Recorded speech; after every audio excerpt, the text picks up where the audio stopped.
¿Qué tal? Soy Lisa de Esquila, corresponsal de mercados de la agencia de noticias Infocel y el portal informativo Axis Negocios. Hoy hablaremos sobre un instrumento pionero en las inversiones ligadas al nearshoring, un fenómeno económico que ha impulsado la relocalización de cadenas de suministro, fortalecido la infraestructura logística y abierto oportunidades de inversión. Para abordar el tema, hablaremos con Alejandro Garza Salazar, director de inversiones y fundador de Aztlán Equity Management, creador del innovador ETF Aztlán North American Nearshoring Stock Selection. Gracias, Alejandro, por acompañarnos el día de hoy. Muchas gracias, Lizeth. Un gusto estar aquí. Gracias. Bueno, entrando en el tema, la incertidumbre arancelaria ha complicado el panorama para los actores del mercado. En ese sentido, ¿qué papel juega el ETF dedicado al nearshoring en Norteamérica y cómo se podría identificar oportunidades de inversión en un momento complicado como el actual por este tipo de aranceles? De acuerdo. Sí, sin duda, toda la política comercial de Estados Unidos, encabezada por el presidente Trump, desde inicios de este año, 2025, ha generado muchísima incertidumbre. Nosotros, desde Aztlán Equity Management, iniciamos el diseño de este instrumento de inversión hace ya varios años, inclusive hacia la parte final del primer término de Donald Trump. Entonces, estamos hablando de que esto tiene pues, por ahí 5 años de que iniciamos los diseños iniciales de esta estrategia. Y lo que vimos en ese momento fue que toda esta política comercial de Estados Unidos, así denominada por ellos mismos America First, es decir, Estados Unidos de Norteamérica primero, es el motor principal del fenómeno de nearshoring. El fenómeno no es otra cosa más que una política de proteger los intereses económicos y de seguridad nacional de Estados Unidos de Norteamérica, en contraposición al desarrollo que se le ha dado sobre todo a China como socio comercial durante los últimos 3 o 4 décadas. Entonces, en todo este tiempo, con esta transferencia de tecnología, se generó un riesgo de seguridad nacional para Estados Unidos. Ya lo comenzaron a ver y se introducen estas estrategias que son pues en cierta medida proteccionistas, pero que benefician de forma tangencial o secundaria a los mercados adyacentes de Estados Unidos, que son México y Canadá, y esto es lo que da el nearshoring, es decir, traer cadenas productivas de Asia a la región de Norteamérica para beneficio de los corporativos y las empresas de Estados Unidos de Norteamérica. Entonces, sí, ha sido una política de choque, de incertidumbre, la generación de aranceles por toda, digamos, la comunidad académica, economistas. Hay un consenso de que esto es negativo para el crecimiento económico. Sin embargo, en el corto plazo sí ha logrado incentivar este impulso para la relocalización de cadenas productivas en Norteamérica. Y lo que hemos visto es que nuestro instrumento de inversión, que es un ETF, es decir, un fondo cotizado en bolsa, que está diseñado para beneficiar a los inversionistas de este fenómeno, pues ha logrado tener un buen desempeño a pesar de esta incertidumbre y volatilidad. Y tomando todo esto en cuenta, ¿cuáles consideras que son los criterios más importantes que utiliza este instrumento para seleccionar a las compañías que lo integran? Pues lo primero es, como comentaba, desde la fase de diseño, entender muy bien cuál es el fenómeno, cuáles son sus determinantes y los mecanismos del nearshoring, para poder entender quién se va a beneficiar y cómo podemos crear un instrumento que sea bueno para el gran público inversionista. Entonces, el punto de partida es esta política comercial y de seguridad nacional de Estados Unidos, y que toda esta política va a incidir en la relocalización de cadenas productivas, no solamente beneficiando a parques industriales o a fibras inmobiliarias industriales en México, Estados Unidos y Canadá, quizás también a las empresas de transporte y logística, pero también vemos que se abre el abanico de empresas que son tanto habilitadoras como beneficiarias del fenómeno de nearshoring. Entonces, pues habilitadoras son todas las que mencioné: parques industriales, transporte y logística, y en cierta medida beneficiarios pues son, por ejemplo, todo el sector de semiconductores, que creemos que va a haber un gran impulso para traer manufactura de semiconductores de Asia a México, Estados Unidos y Canadá. Ya hemos visto algunas inversiones importantes en este año, el año pasado. Ciberseguridad, en tema de seguridad nacional seguramente también empresas industriales de defensa. Es decir, creo que se abre el ámbito para que sean no solamente los habilitadores, sino también los beneficiarios de este fenómeno, y es lo que nosotros hemos hecho en el diseño de esta estrategia, en donde seleccionamos a las mejores empresas de la región que están insertas en este fenómeno y son habilitadoras o beneficiarias de nearshoring. Oye, y con estos criterios, ¿cuál sería el papel específico que juegan las empresas mexicanas dentro del portafolio del ETF y qué sectores consideras con mayor potencial de crecimiento gracias al nearshoring para el país? De acuerdo, bueno, el nearshoring creo que está teniendo efectos positivos, lo vemos en la inversión extranjera directa. Si bien, por un lado, son reinversiones de empresas que ya están en México y hay una serie de retos desde un punto de vista de marco legal, de seguridad pública y seguridad nacional en México, que hay que atender, así como temas de infraestructura, como por ejemplo energía y agua. A pesar de estos retos y estas limitaciones, México sigue captando inversión extranjera directa, las empresas siguen destinando sus inversiones a México y seguimos con oportunidades para crear cadenas de manufactura con vocación exportadora hacia Estados Unidos. Entonces, yo creo que de las empresas mexicanas, como sabemos, hay muy pocas empresas listadas en bolsa respecto al tamaño total de la economía. En términos relativos, tenemos por ahí cerca de 130 o 140 empresas listadas en la bolsa en México. En Estados Unidos hay cerca de 4,000. Entonces eso nos da una idea ahí del diferencial de desarrollo del mercado de capitales entre México y Estados Unidos.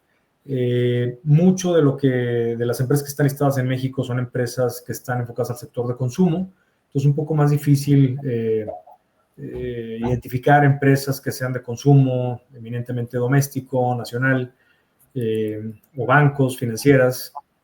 Pero hay algunas otras empresas como por ejemplo las fibras inmobiliarias, sobre todo las que son de enfoque industrial, que hay varias muy buenas empresas, excelentes empresas con excelentes equipos de administración listadas en México. Hay empresas también listadas en México que se enfocan en la parte de transporte, infraestructura de transporte, servicios de transporte terrestre, y estas son el tipo de empresas que puntualmente nosotros hemos identificado como sujetas a ser seleccionadas por la estrategia. Como sabemos, al ser un ETF listado en bolsa, la estructura de este instrumento solamente nos permite invertir en acciones de empresas listadas en bolsa, no podemos invertir en empresas privadas. Entonces, a partir de ahí, determinamos un universo de inversión. En el caso de México, hay cerca de 15 empresas que son sujetas a ser seleccionadas por nuestra estrategia y han sido seleccionadas a lo largo del tiempo y con muy buenos resultados. De acuerdo. Y este ETF pues ha sido pionero en capturar directamente la tendencia del nearshoring en Norteamérica. ¿Cuáles serían las características que hace único a este fondo frente a otros ETFs relacionados con logística, manufactura o reshoring? Sí, bueno, creemos que esta es una estrategia única, es innovadora. Primero que nada, es la primera estrategia listada en bolsa en la historia que integra inversiones en los 3 países del bloque económico de Norteamérica, México, Estados Unidos y Canadá. Nunca antes en la historia había existido una estrategia que integrara una estrategia de esta naturaleza, ¿no? Que le permitiera al inversionista en el mismo vehículo de inversión tener acceso a los 3 mercados. Esto, pues, a pesar de que ya tenemos más de 30 o 40 años desde la primera versión del TLC. Eso por un lado. Por otro lado, lo que hemos hecho es un diseño muy cuidadoso para realmente determinar un universo de inversión de empresas que realmente son habilitadoras y beneficiarias del fenómeno de nearshoring. Hay mucha investigación detrás para identificar 70 empresas en la región que cumplen con estas características, que no se van a encontrar, digamos, de forma integrada dentro de una estrategia congruente en un mismo portafolio. Va a ser difícil encontrarlo en otro lado, ¿no? En nuestro caso, pues es un ETF temático, es el único en su categoría. Hay otros ETFs listados en Estados Unidos que son de infraestructura, que son de reshoring, pero no tienen estas características de integrar empresas de los 3 países, por un lado. Y por otro lado, otro factor diferenciador creo que es la tecnología y la metodología propietaria de Aztlán. Nosotros somos una empresa boutique que nos enfocamos en el diseño de estrategias y en la investigación y desarrollo de estrategias de inversión que, por un lado, son diferentes, están bien diferenciadas con respecto a la gran oferta que hay en el mercado, pero además de eso generamos y desarrollamos estrategias que generan buenos rendimientos. Tenemos una característica, una capacidad única de hacer una ingeniería en reversa para identificar segmentos, índices genéricos de acceso general al mercado y con base en nuestra metodología hacer selección de stocks con nuestra metodología que se basa en factores fundamentales y a partir de ahí poder hacer una selección óptima en cuanto a diversificación y perfil de rentabilidad del instrumento. Entonces creemos que todas estas características hacen al fondo NRSH de Nearshoring de Aztlán único y una gran alternativa para los inversionistas. Y desde su lanzamiento en noviembre del 2023, el NRSH pues, ha tenido un rendimiento positivo, pero con volatilidad. ¿Cuáles han sido los mayores retos que han tenido que afrontar para posicionar este instrumento en el mercado? Bien, excelente punto. En este sentido, lo que nosotros hemos visto como emisor de ETFs es que hay pocos emisores locales en México de ETFs. Y pudiéramos decir que son ETFs muy genéricos y no hay una oferta de productos bien diferenciada y con metodologías cuantitativas, pues digamos con la robustez como las que tenemos en Aztlán. Entonces en Aztlán nosotros nos hemos distinguido por haber desarrollado una capacidad de diseñar estrategias con base en esta ingeniería en reversa, partiendo de estrategias activas, manejadas. ¿Cómo logramos codificar estas estrategias con base en reglas, en algoritmos, de tal forma que podamos crear nuestros propios índices y cumplir estrictamente con la regulación local? Es decir, tener un índice, lanzar un ETF que siga ese índice, publicar las reglas y que todo esto tenga un muy buen desempeño a nivel rendimiento de estrategia. Entonces yo creo que los retos han sido lograr esta metodología de ingeniería en reversa para poder partir de nuestras estrategias fundamentales, activas, gestionadas y traducirlas en índices que sigan las reglas y la regulación local. Y en ese sentido, pues ya tenemos 2 iteraciones. En la primera iteración, con los lanzamientos que hicimos de nuestros ETFs, el de Nearshoring incluido, teníamos ciertas reglas dentro de la metodología que con el tiempo y con las investigaciones adicionales que hemos hecho en nuestro equipo internamente, hemos logrado nuevas innovaciones y nuevos desarrollos en la metodología. Son metodologías cuantitativas propietarias y esto nos permite tener una mejor selección de los stocks y nos permite también tener menor rotación en las carteras. Es decir, tenemos índices que son mucho más estables y eso también nos permite ahorrar muchos costos operativos al tener menos frecuencia en el trading de las carteras.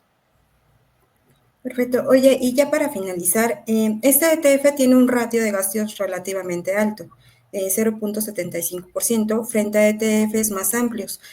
¿Cómo justifican este costo en comparación con otros fondos temáticos? Sí, bueno, yo creo que hay que hacer una comparativa justa. Tenemos un expense ratio, un ratio de gastos del ETF, es decir, las comisiones que cobra el instrumento a los activos que están bajo gestión, de 75 puntos básicos. Si lo comparamos con estrategias pasivas de índices genéricos en donde no hay generación de alfa y no hay diferenciación en la estrategia, pues sí va a haber un diferencial importante en donde ese punto 75 va a ser alto comparado con estos otros ETFs genéricos. Pero la primera razón por la cual nosotros creemos que está plenamente justificado es justamente porque es una estrategia diferenciada, única, de desarrollo propietario y que está enfocada a poder generar alfa, generar diversificación y rendimientos diferentes y superiores al mercado en general. Entonces, hacemos una mezcla del SPY, la Bolsa Mexicana y la Bolsa de Toronto. Nuestro ETF debería estar generando rendimientos superiores con menor volatilidad. Eso por un lado. Por otro lado, si lo comparamos, por ejemplo, existe un fondo que se llama el Reshoring en Estados Unidos, que no tiene estas características de incluir a los 3 países, solamente Estados Unidos. Tiene un gross expense ratio, es decir, un ratio de gasto de fees o de comisiones bruto de 0.99. Entonces, el producto que sería más directamente comparable con nosotros es más caro que nosotros. Y luego, por último, si lo comparamos con otros instrumentos, como por ejemplo el PAVE de GlobalX, que son empresas de infraestructura en Estados Unidos, sí están más caros, creo que ellos están en 0.45, pero otra vez, el de PAVE es un fondo de infraestructura enfocado en Estados Unidos, mucho más genérico, mucho más cargado hacia empresas grandes y que no tienen las características que ofrece el fondo Aztlán. Entonces yo creo que por diferenciación, por los atributos de diversificación y por la metodología, que en nuestra opinión es superior en cuanto al diseño de la metodología de selección y la estabilidad en la baja rotación de la cartera, creemos que está plenamente justificado un expense ratio del 0.75 dentro de este tipo de fondos que, si bien están indexados, pues son índices propietarios que no son de acceso genérico al mercado, sino es un índice bastante diferenciado, propietario de diseño único. Correcto. Muchas gracias, Alejandro, por compartir esta información con nosotros y sobre todo por destinarnos unos minutos para hablar con nuestro público también. Es con mucho gusto. Gracias. Gracias a todos por escuchar esta conversación y no se olviden de consultar nuestros contenidos a través de las plataformas Hub de Infocel y Access Negocios, además de nuestras publicaciones en redes sociales. Nos vemos para la próxima. Gracias, bye.